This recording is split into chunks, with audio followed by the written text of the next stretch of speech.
All right, let's jump into this, shall we? Yeah. You know that How to Level Up Like a God, Hack the Game YouTube video by Simone, the Simone Squared channel. Oh, yeah. That whole life maxing philosophy she lays out, it really got me thinking. Yeah, it's really interesting how she takes those video game ideas, like maxing out your stats, and applies that to real life. Yeah. So personal growth. Yeah, exactly. It's like she's gamifying self-improvement. Yeah. Which makes it, I don't know about you, but for me, it makes it way more fun and engaging. Absolutely. And it's really tapping into this whole trend of like gamification. You see it everywhere now. Education, healthcare, and of course, personal development. Okay, so let's get into the specifics. Simone lays out 10 areas for this life maxing. She starts with designing your life. Basically having a vision, a clear sense of where you want to go. Right, having a roadmap, not just wandering around aimlessly. Exactly. She emphasizes setting goals and defining your values, which really resonates with everything we've been talking about, right?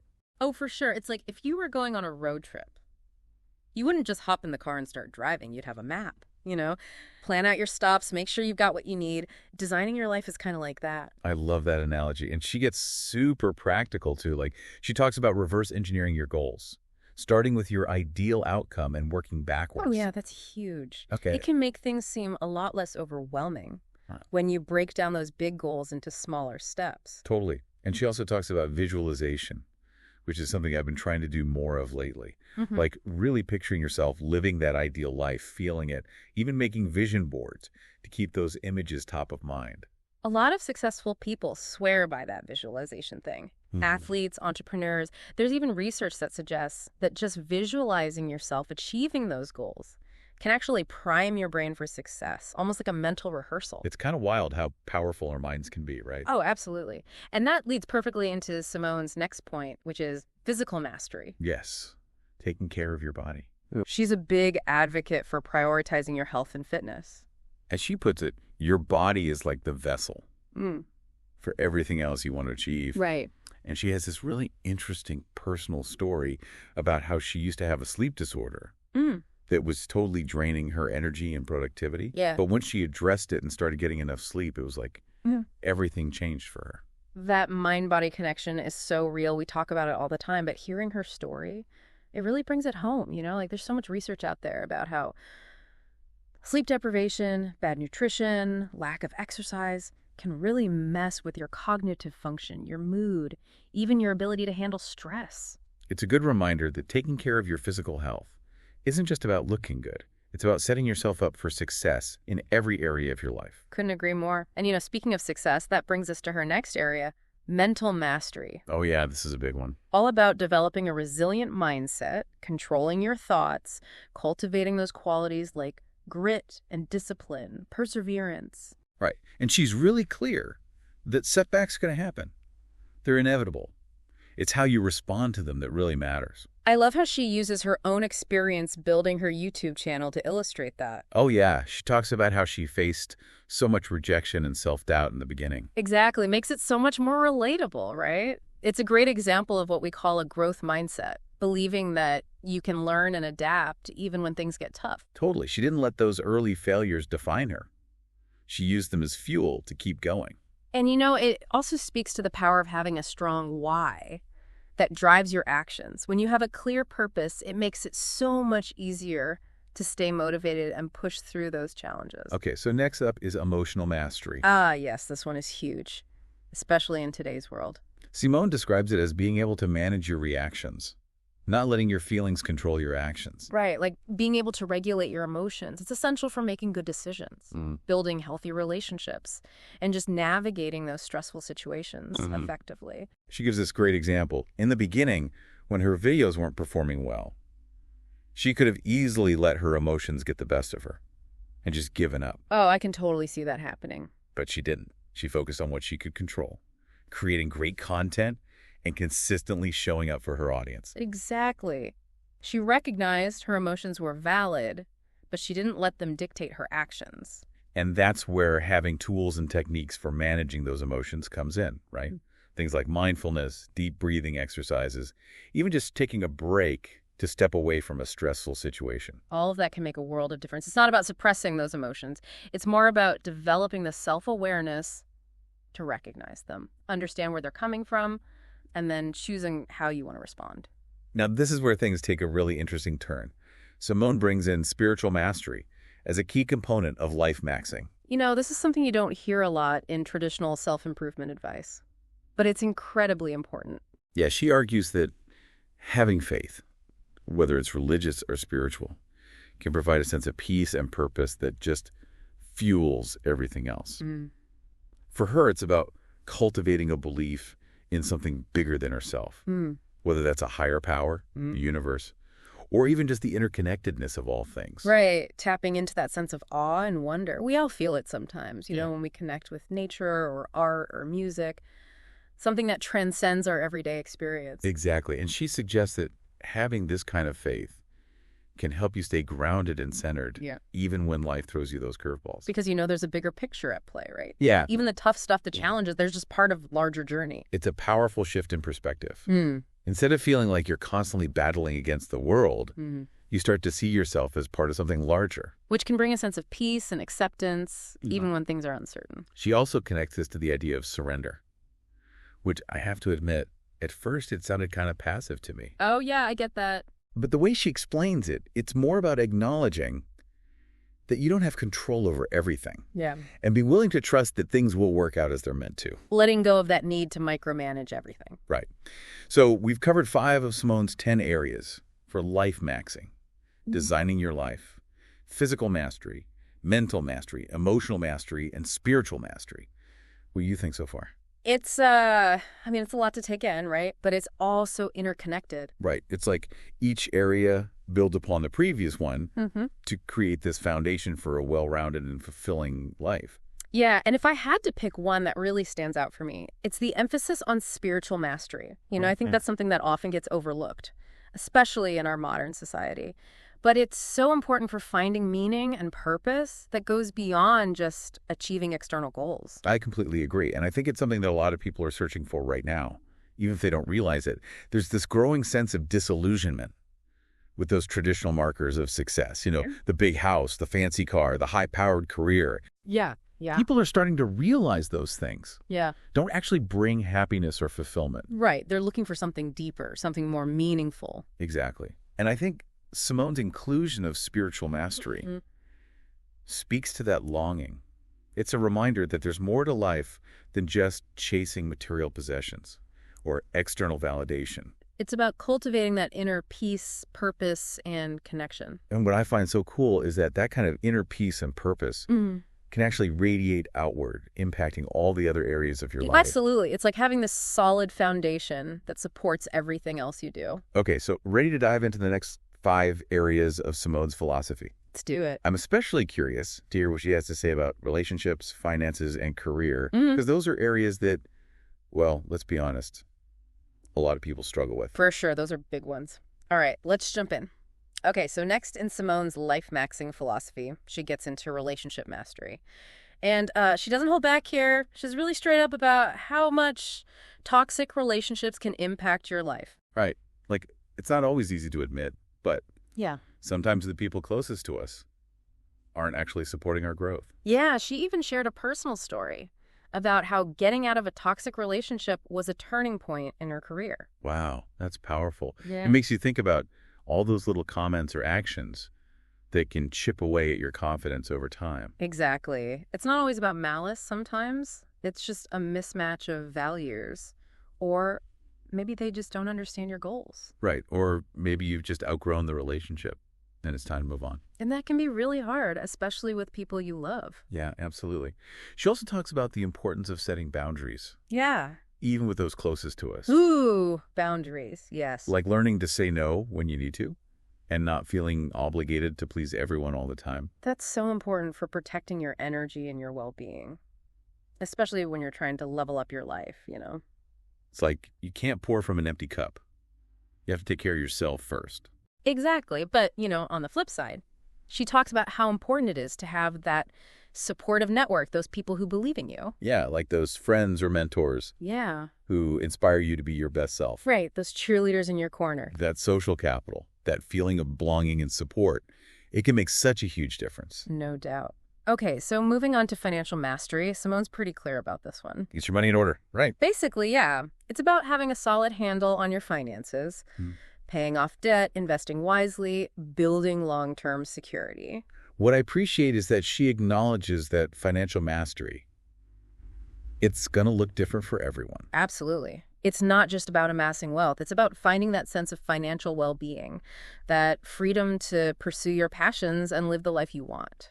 And she's smart to avoid giving specific financial advice because everyone's situation is so unique. Right. But she stresses the importance of educating yourself, understanding where your money is going, making conscious choices about how you spend and invest. It's about taking control instead of letting your finances control you. And aligning your financial goals with your overall life vision. Okay, so this next one really ties into that. Purpose and career mastery. Yeah, this is where she challenges us to find work that aligns with our values, that gives us that sense of fulfillment. It's not just about finding a good job.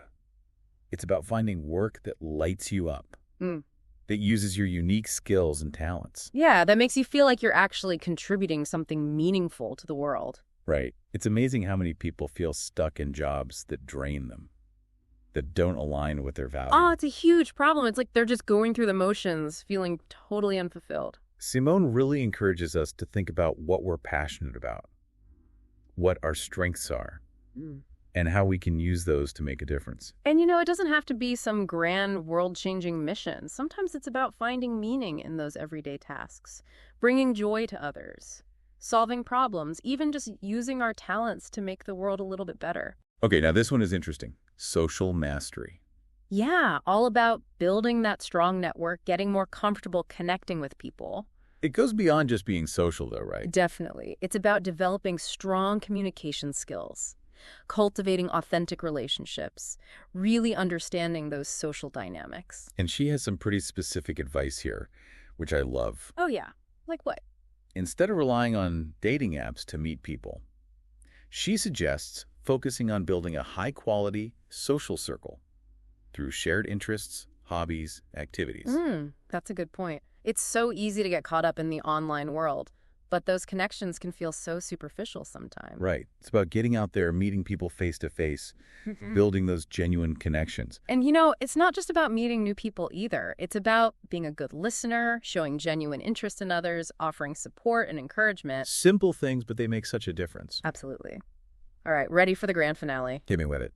Embodying the state of already having what you want. Okay, now this one's a little out there, but I can see how it could be powerful. It's all about shifting your mindset from a place of lack to a place of abundance, believing that what you desire is already within reach. Like aligning your energy with your goals and visualizing yourself already living that life you want. Exactly. She even talks about visualizing how it would feel to have already achieved those goals, really tap into those emotions. Joy, gratitude, accomplishment. Powerful stuff. It's about cultivating that inner knowing that you are worthy of your desires, you have the power to create the life you want. So it's not about denying the challenges. It's about choosing to focus on the positive, on your own strength and resilience. Wow, okay. So we've made it through all 10 of Simone's areas for life maxing. What are your overall thoughts? That's a pretty comprehensive framework. I gotta say, I'm impressed. She manages to blend practical advice with this spiritual element in a way that really resonates with me. Right. It's not just about checking boxes or achieving some external marker of success. It's about cultivating a way of being in the world, a mindset of growth, abundance, self-belief. Aligning your actions with your values. And creating a life that feels truly authentic and fulfilling. I also love how she emphasizes that this is a journey, not a destination. Totally agree. Life maxing, it's about continuous growth, learning, and adaptation. Always striving to become the best version of ourselves, right? Exactly. It's not about reaching some state of perfection, but about constantly evolving and growing. It's interesting to compare Simone's life maxing to other approaches to personal growth and fulfillment. Yeah, that's a good point. There's so many different frameworks out there. What makes Simone stand out for you? I think it's that focus on action and empowerment. Right. She's not just giving you concepts to think about. She's giving you tools and strategies to actually implement. And even though her framework is very individualistic, focused on maximizing your own potential, I think it has the potential to inspire positive change on a larger scale as well. Imagine if everyone adopted this mindset, this growth mindset, this abundance mindset, this self-belief. Yeah. What if more people felt empowered to create the lives they truly desired, to contribute their talents, to build meaningful relationships based on respect and support? That's a beautiful thought. But it also raises some questions, right? Like, are there potential downsides to this life-maxing philosophy? Absolutely. We have to be mindful. Could it lead to excessive individualism? Could it make people neglect the well-being of others? Right. We have to approach any philosophy. Even one as empowering as this. With a critical eye, balance is key. Okay, so we've explored Simone's framework in detail. Touched on some of those broader societal implications. What else can we take away from this deep dive? Well, one thing that really stands out for me is the importance of intentionality. Being deliberate in your actions. Exactly, whether you're life maxing or following some other path. It's about making conscious choices, right? Yes. Aligning your actions with your values and your goals.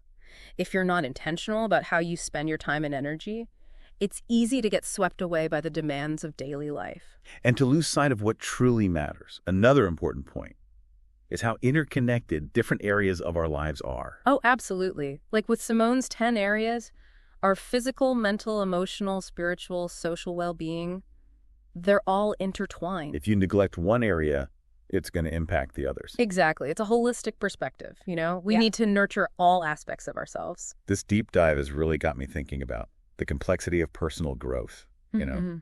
Finding that approach that truly resonates with your values and aspirations. It's a journey that requires self-awareness, intentionality, and a willingness to adapt and evolve. Ultimately, it's about creating a life that feels both fulfilling and meaningful. Couldn't have said it better myself. As we wrap up this part of our deep dive into life maxing and those alternative perspectives, I'm curious what insights or questions have come up for you.